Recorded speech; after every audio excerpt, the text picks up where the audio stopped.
Bonjour à tous, bienvenue sur FMC, je passe au tutoriel numéro 8.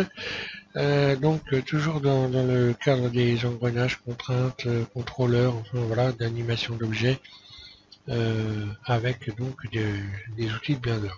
Donc là on est dans les contrôleurs, j'ai fait une petite démo avec des engrenages dans le dernier tuto là, dans le numéro 7, on a vu que on pouvait utiliser les contrôleurs, qu'on pouvait exactement faire la même chose en utilisant les contraintes.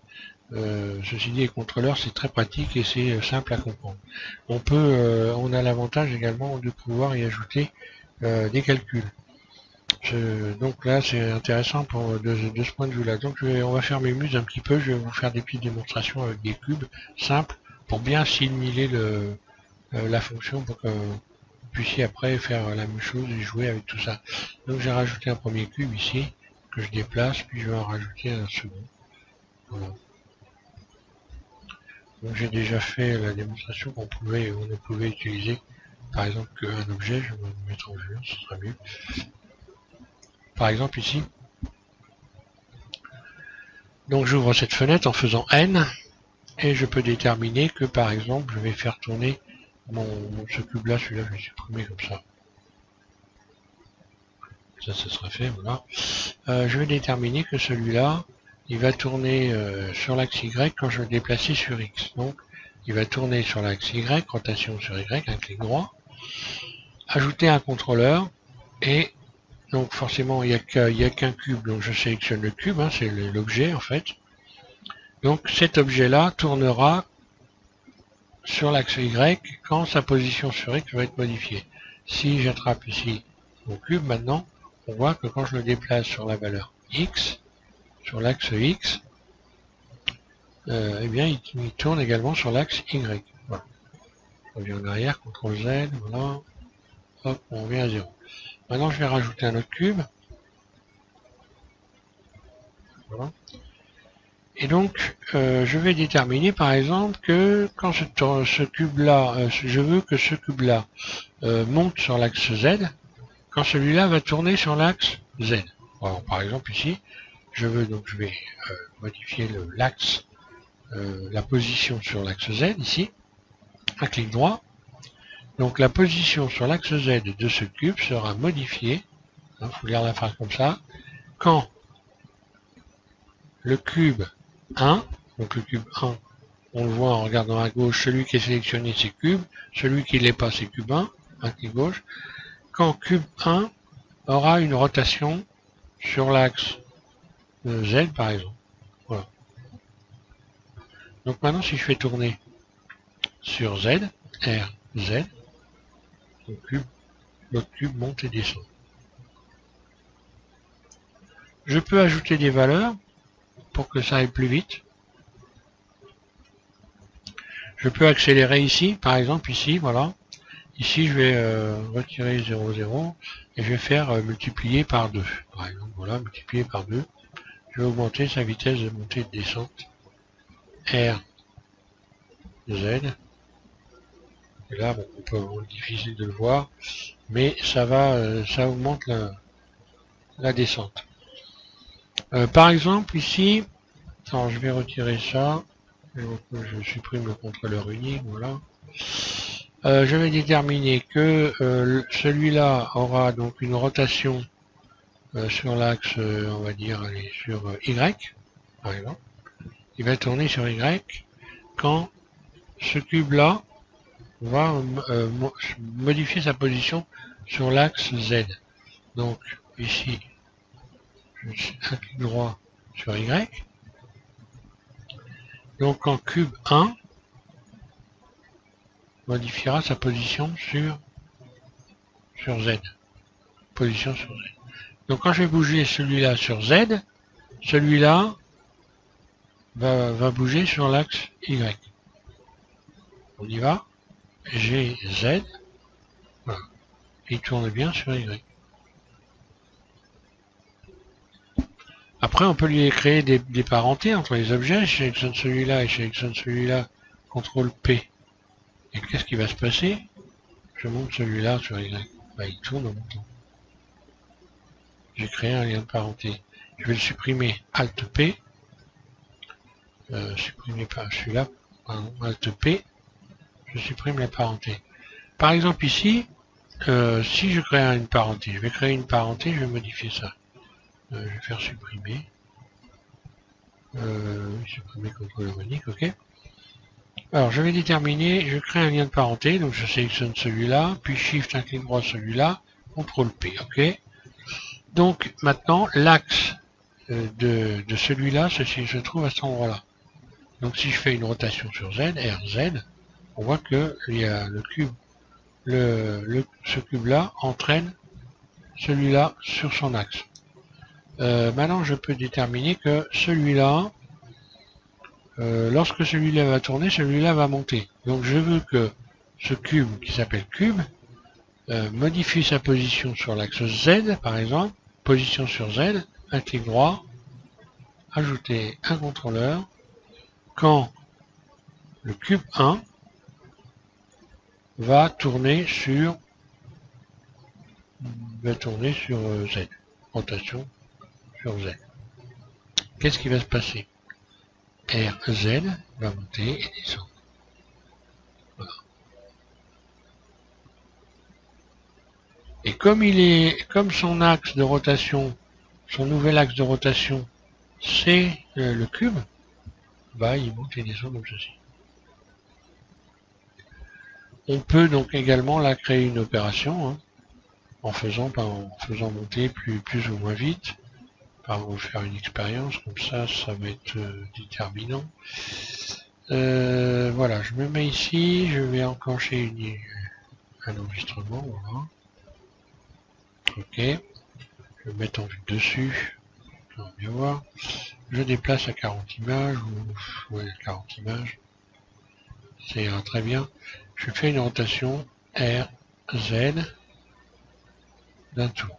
En arrière, sur 40 images, pardon. Et donc, RZ, je fais un tour. Voilà. Donc maintenant, si je me remets en vue 1, voilà ce qui se passe. Et maintenant, je vais modifier la valeur. On voit jusqu'à où ça descend ici. Hein. On est ici. Je resélectionne celui-là. Et je vais donc faire une opération. Alors que je fais ici ou que je peux faire ici, par exemple. Voilà.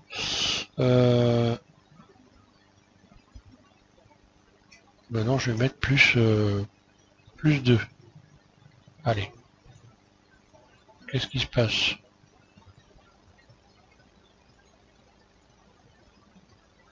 Il est descendu moins bas. Je reviens ici. Je vais modifier. Je vais pas mettre plus 2, mais je vais mettre x2.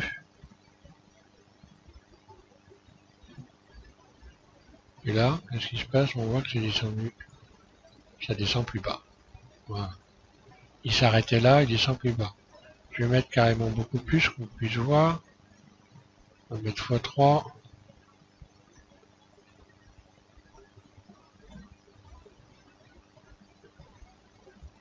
Voilà. Là, on voit qu'on descend beaucoup plus bas.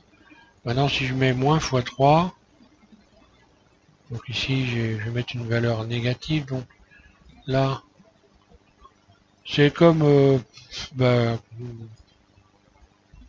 exactement comme lorsqu'on utilise ici l'éditeur de graphes. C'est qu'il est l'éditeur de graphes, ça a changé. Hein.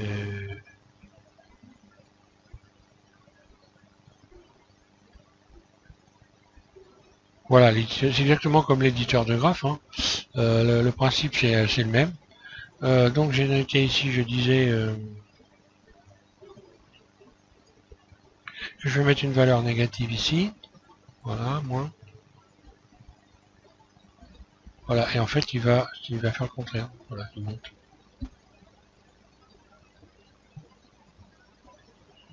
Voilà, alors c'est un peu pour cette raison que je ne vais pas aller beaucoup plus loin avec ça, parce qu'il arrive un moment où on rentre dans les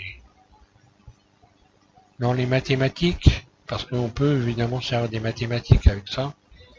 et ça va intéresser moyennement les gens, puisque de toute façon, moi, en ce qui me concerne, je conçois Blender comme étant un jeu pour m'amuser, et après j'ai envie de laisser aux professionnels probablement des choses qui vont être très compliquées et qui ne vont intéresser que très peu de personnes, mis à part ceux qui veulent vraiment aller beaucoup plus loin.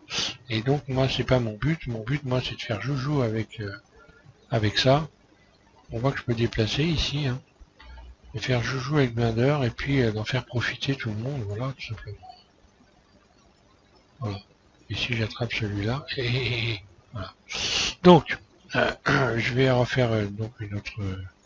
On va refaire un truc encore, deux ou trois. On va avoir deux ou trois possibilités.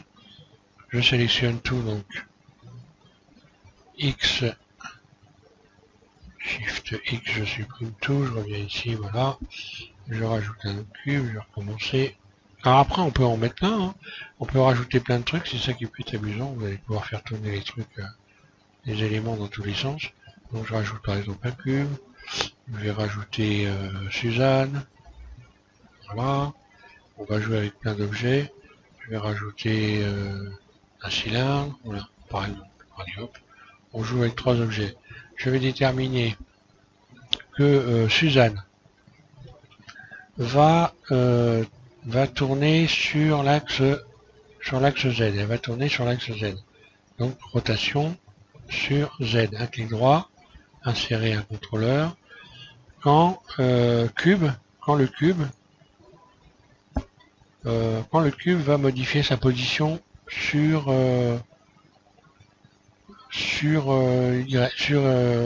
Y par exemple, va modifier sa position sur Y. Position sur Y. Okay. Donc là, si j'attrape le cube, que je modifie, oui, donc modifie la position sur Z, quand le cube, donc je recommence, j'ai dû oublier quelque chose. Quand le cube modifie sa position, ah oui, peut-être mettre à jour d'ailleurs, quand le cube modifie sa position sur Y. Là. Ah, oh. Ah, oui, ça fonctionne, je me disais aussi. Alors, voilà, donc hop, je le remets là. Donc on voit qu'il tourne, pas de problème. Mais que également, par exemple, le cylindre, quand le cube modifie sa position sur Z, donc je veux que le cylindre, lui, il tourne sur Y, ou alors qu'il monte. Non, on va le faire monter. Il va modifier sa position sur Z. Donc j'insère un contrôleur. Quand le cube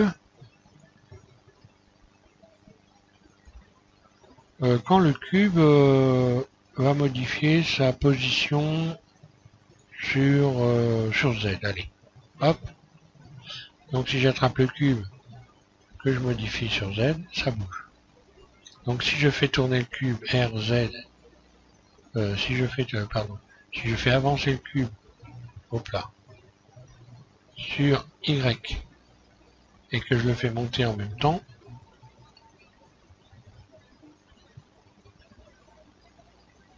donc automatiquement, si je l'anime en faisant monter en même temps, voilà ce qui va se passer. Donc là, j'enclenche une image clé par exemple. Là voilà. Sur 40 ici, je le déplace là par exemple. Et puis ici. Là.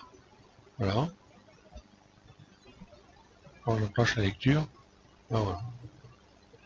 Donc on peut faire vraiment plein de choses amusantes, rajouter des objets, déterminer, maintenant je peux déterminer que quand le cylindre, je rajoute n'importe quoi, tiens, je vais rajouter un cône, voilà, déplacement cône.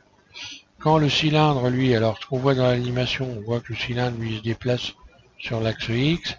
Donc je vais déterminer ici que quand le cylindre se déplace sur l'axe X, donc moi je veux que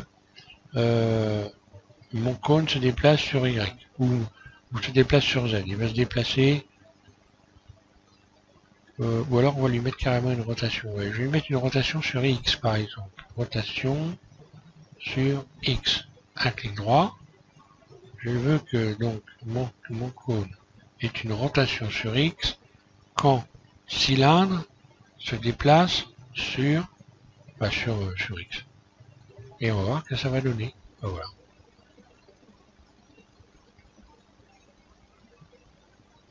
Et si je crée un lien de parenté, allez, pour m'amuser avec le cylindre, CTRL P,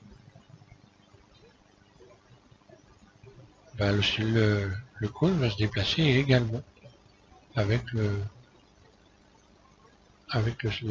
cylindre. Si je crée un lien de parenté avec le cube, là, le lien de parenté a changé, le cône va monter. En même temps qu'il tourne sur l'axe X. Il tourne sur l'axe X parce que le cylindre se déplace sur l'axe X. Donc bon, on voit qu'on peut aller très loin dans l'imagination. Et donc évidemment c'est intéressant de jouer avec ça. Et d'essayer de trouver, on peut modifier la taille par exemple. Là je vois que, regarde, là je vois que donc elle tourne sur Z. Et je vais demander, je vais rajouter ici un contrôleur de taille. Par exemple, sa taille va se modifier. Alors la taille est là. Sa taille va se modifier sur, on va dire, sur Y. Ouais, va se modifier sur Y. Un clic droit. Quand Suzanne aura une rotation sur l'axe Z. Rotation sur Z. Donc là, automatiquement, j'enclenche la lecture. Donc je n'ai plus qu'à, évidemment, je recommence. Je n'ai plus qu'à, donc la taille, j'ai plus qu'à ici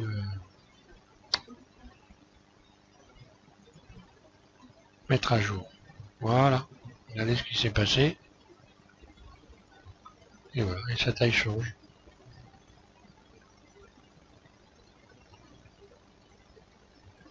Et sa taille change bien sur Y. Mais je veux également qu'elle se change sur X. Allez hop, un clic droit, ajouter un contrôleur. Donc quand Suzanne tourne sur Z,